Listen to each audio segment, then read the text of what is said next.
Dillon Gabriel has committed to the University of Oregon following, speaking of, we just got done talking about the Heisman, following Bo Nix. Joe, I think this is a great pickup for Dan Lanning. A fantastic pickup. I feel like Dillon Gabriel has been in college football for 97 years. I feel like every year Dillon Gabriel just continues to play. Great pickup by Dan Lanning. A transition of what they could possibly do at the quarterback position. I think it's a great offense for him to be in. I think there'll be more quarterback run that'll be implemented into that Oregon offense that I think that you need, and that they have and have had with Bo Nix. I think it's a really good pickup for Dillon Gabriel. Surprised that he didn't go to Mississippi State? Yes. Feels like he was forced out at Oklahoma, but again, doesn't matter. Great pickup by Oregon and Dan Lanning.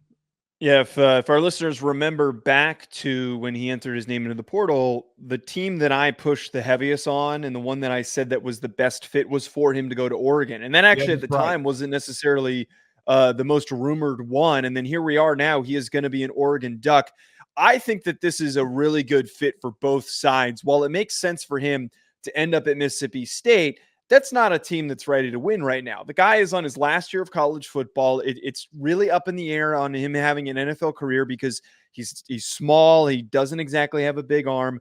He has an opportunity to at least boost himself up to a day 2 pick in this upcoming cycle. And why not go to an offense that fits his skill set perfectly? That offense is very dink and dunk, quick decision-making, and we know that Dillon Gabriel can do all that. He is a very decisive, reactive player, and when you set him up to get the ball out quickly to short to intermediate routes, big yak time, receiving core, he's going to do exactly that for you. But the biggest thing here, Oregon, it seems like a lot of their top players are going to be coming back this upcoming season. That's right. And I think to be able to plug in a guy who has played a ton of college football, has played big-time college football, it's very significant. It's very, very significant. And they're going to be my favorite to win the – oh, wait, they're not in the Pac-12 anymore. They're going to be one of my favorites to win the Big Ten next year if I'm just loosely looking at it. All right, I'm going to go the opposite of you because it's what I have in my notes. Do I think it's a good pickup from them? Yeah, Joe, I do. What's up with your camera, dog? I don't know. My camera's been having issues the past, Go ahead, keep talking while I get this thing fixed. I mean, it looks like you're in the Matrix, Keanu Reeves. There you go. Oh my God. Continue, sorry. My thought on this is pretty simple, okay? Do I think it's a good pickup? Yeah. Do I think he can lead him to a 10-2 season? Yes. I don't think he's a quarterback that can lead you all the way, though. I don't see him going to Oregon, then going into the Big Ten, and him leading you. I don't know their schedule next year, so forgive me if I say a team that they're not playing, but in a potential that they could. So he's not good enough, in my opinion, to get them over the hump to being in Washington, okay, which Will Rogers might be there. I think Washington's just a better coach team. I think they're a deeper team. Now, and I thought that was Oregon. If you would have asked me a week ago, I would have said that that's Oregon. I don't think that anymore. I don't think that he can go into the Big Ten versus Ohio State, Michigan, which, by the way, something that we hadn't talked about, I guess that's not finalized yet. It looks like Harbaugh's staying at Michigan. They're trying to give him a contract extension, right? Yeah. The bottom line is he doesn't move the needle for me if the goal is for them to take the next step and get over that hump. I don't think that's that guy because you know why? He couldn't do it this year. He did it once and beating Texas, but when it came down to crunch time and them to get over the hump for Brent Venables in the Big 12, he couldn't do it. But that wasn't him. That was their run defense getting their asses kicked. So you know that he missed wide-ass open passes that he should have hit against Kansas. Yeah, he wasn't. But I would argue that now he's playing in an offense that is going to say, look, Bo Nix is a better athlete, but I don't think that there is much of a difference from a processing standpoint and a delivery standpoint. And he can play just as good as Bo Nix. Well, Bo Nix didn't get him over the top. If you're saying, but this team is getting better. The whole roster itself will be better next year because they're already in the running for some of the top portal guys, including Walter Nolan. And it seems like most of their offensive line could be coming back, which we're going to find out. But if all that comes into play and all that happens, Gabriel can get them over the hump and win the Big Ten. I see Ohio State, who has no quarterback right now, that it sounds They're like they gonna might have not get. It sounds like Cam Ward's not really in play as much as they really could be.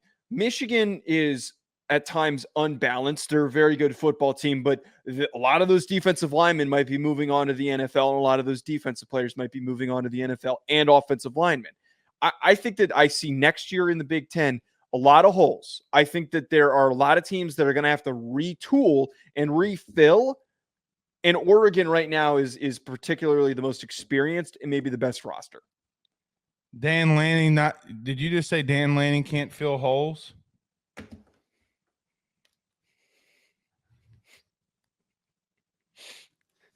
Or did I you say swear to God. or did you say DeLeone Gabriel can fill holes? I said that the other Big Ten teams have holes to fill. And now that I realize, yes. Okay. I mean, I'm just making sure I heard what That you might said be worse. to be correct. Look, By the way, they play Ohio State, they play Michigan, they play Michigan State, they play Wisconsin, and they play UCLA. Well, look, I don't again, don't hate the pickup at all, right? Like not one bit, but I just don't. I can't see Dillon Gabriel getting them over the hump, and maybe I'm wrong there. Okay, maybe I'm just naive to what I think that they can do in the Big Ten. I just can't see it, Joe. I just can't see it because look, yeah, they were playing. They may get better from a roster standpoint, but they're also playing better teams. Like you got to show me that you can take down Washington. Joe, it's a 5-game win streak for Washington over Oregon, is it not? Washington, I think, is I'm sorry to say this, I think is more beatable. They're losing a number of their top offensive linemen, top defenders, and they're losing Michael Penix and a number of their top receivers. So it could be, a 3-loss season for Washington. I think that Oregon should be able to beat Washington at the bare minimum. You better. I see them being able to be a 1-loss team next year. The fact that they're able to add Dillon Gabriel supports that.